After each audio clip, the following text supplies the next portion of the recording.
Bismillahirrahmanirrahim. Assalamualaikum warahmatullahi wabarakatuh. Bismillah, alhamdulillah, wala hawla wala quwwata illa billah. Wassalatu wassalamu ala rasulillah wa ala alihi wa ashabihi wa mawalah, amma ba'd.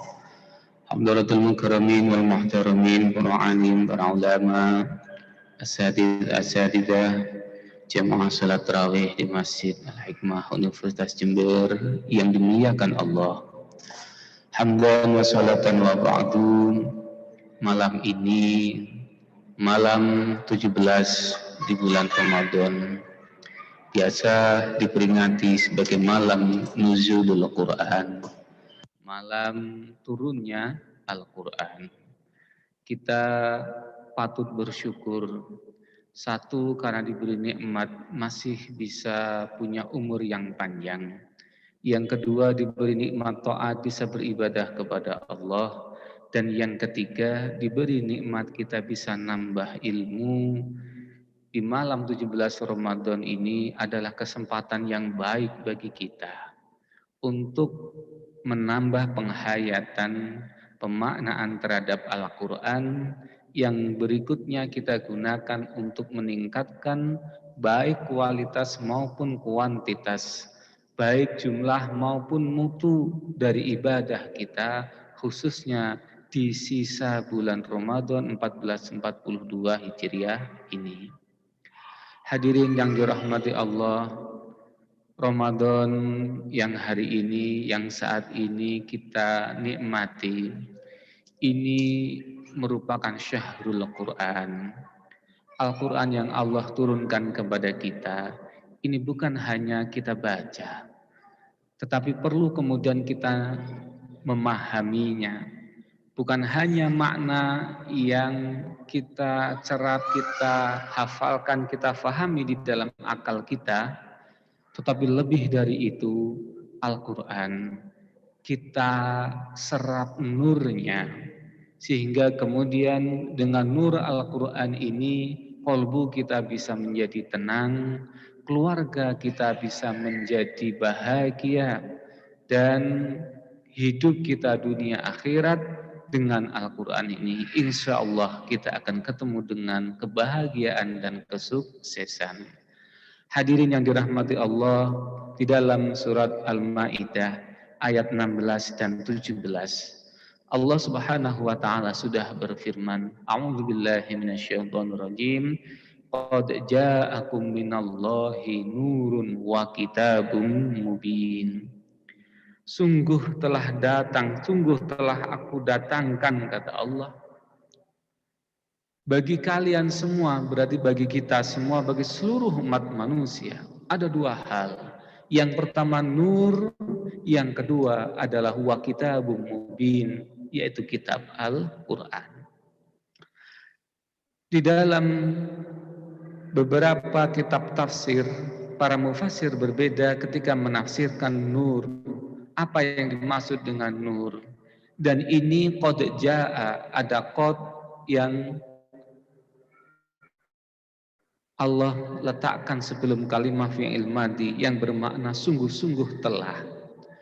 Maka kita bisa memaknai dengan penghayatan yang lebih mendalam.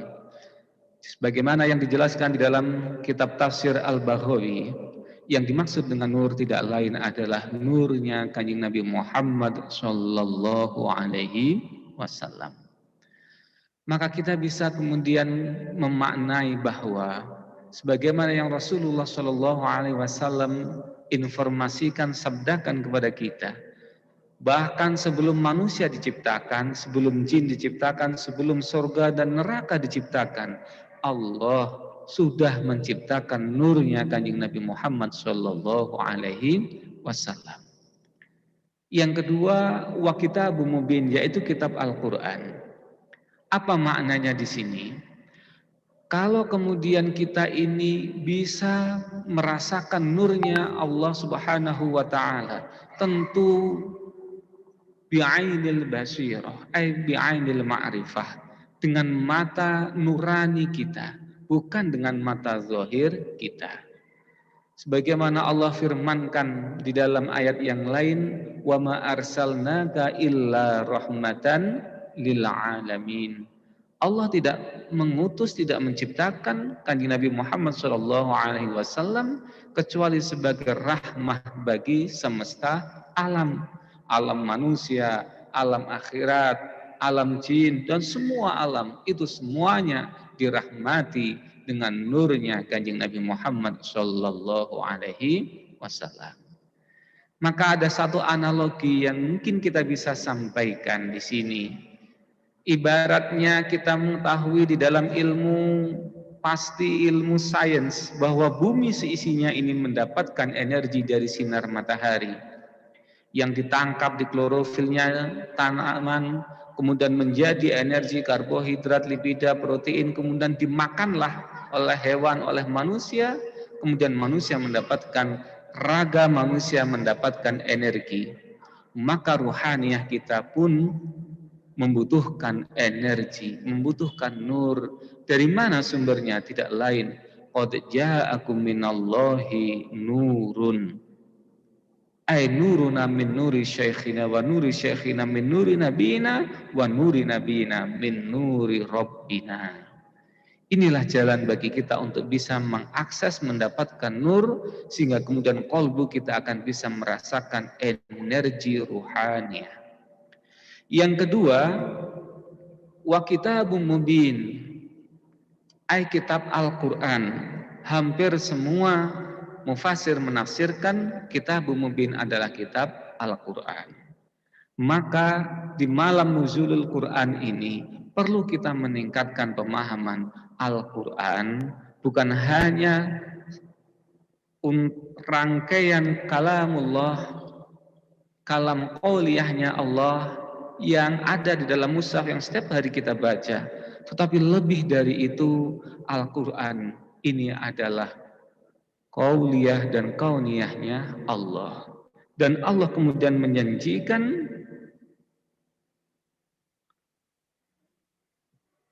yahdi bihillahu manittaba'a ridwanahu subulas salam. Allah akan senantiasa memberi petunjuk, memberi hidayah. Kepada siapa? Kepada siapa saja.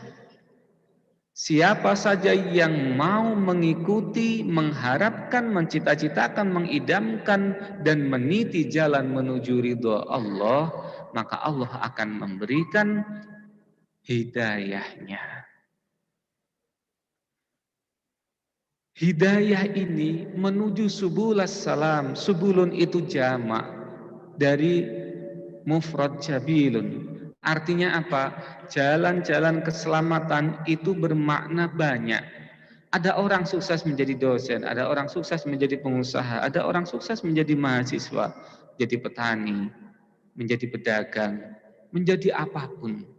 Di dalam sejarah Islam pun kita bisa melihat ada orang sukses menjadi presiden, bahkan menjadi khalifah seperti Khalifah Umar bin Khattab radhiyallahu anhu.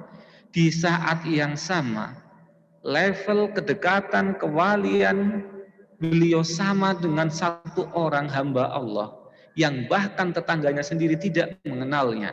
Siapa itu? Uwais Al-Qarni radhiyallahu anhu.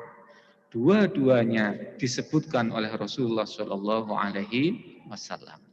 Dalam sejarah Islam, yang satu merupakan khalifah, yang satu hidup gelandangan sendirian, tetangganya aja nggak tahu.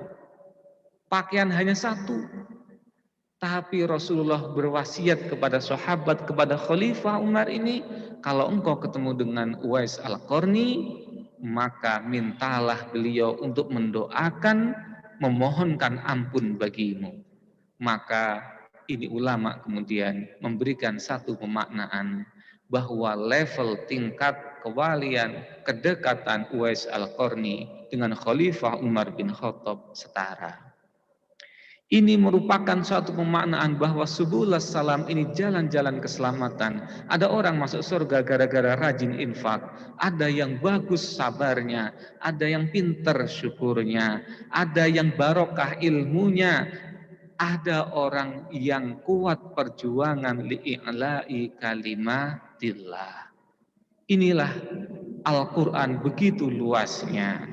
Sehingga dengan demikian, asalkan kita mau menggunakan satu, senantiasa ittiba kepada Rasulullah. Yang kedua, mengharapkan hidayah Allah dengan kita mengikuti apa yang ada di dalam Al-Quran, pasti kita akan digiring oleh Allah kepada jalan-jalan keselamatan. Wa yukhrijuhum minadh-dhulumati ilan nur. Orang yang sudah sampai kepada jalan keselamatan akan dientas oleh Allah dari jalan-jalan kegelapan. Kegelapan yang utama, yang paling dekat dan paling agung, paling besar, tidak lain az-zulma adalah nafsu kita sendiri. Maka orang senantiasa sambung dengan Rasulullah, mengikuti ajaran apa yang ada dalam Al-Quran, akan bisa mengalahkan nafsunya. Dan di akhir ini, setelah orang bisa lepas dari belenggu nafsunya, riyadhah kita, mujahadah kita di bulan Ramadan tidak lain juga untuk mengalahkan hawa nafsu ini. Apa? Wa yukhrijuhum minadh-dhulumati ilan nuri biiznih, dengan izin Allah, wa yahdihim ila siratin mustaqim. Maka kemudian kita ini akan digiring oleh Allah.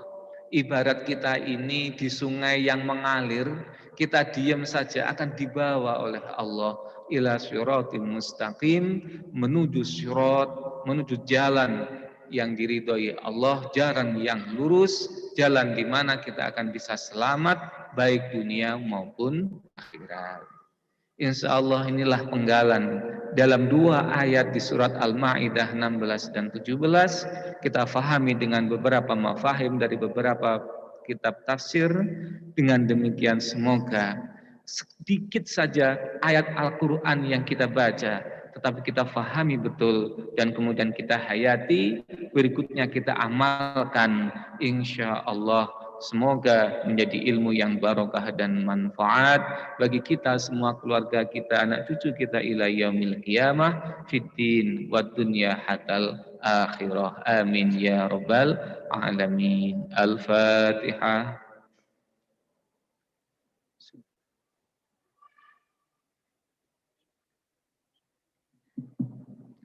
Wal afu minkum wabillahi taufiq wal hidayah waridha wal inayah. Assalamualaikum warahmatullahi wabarakatuh.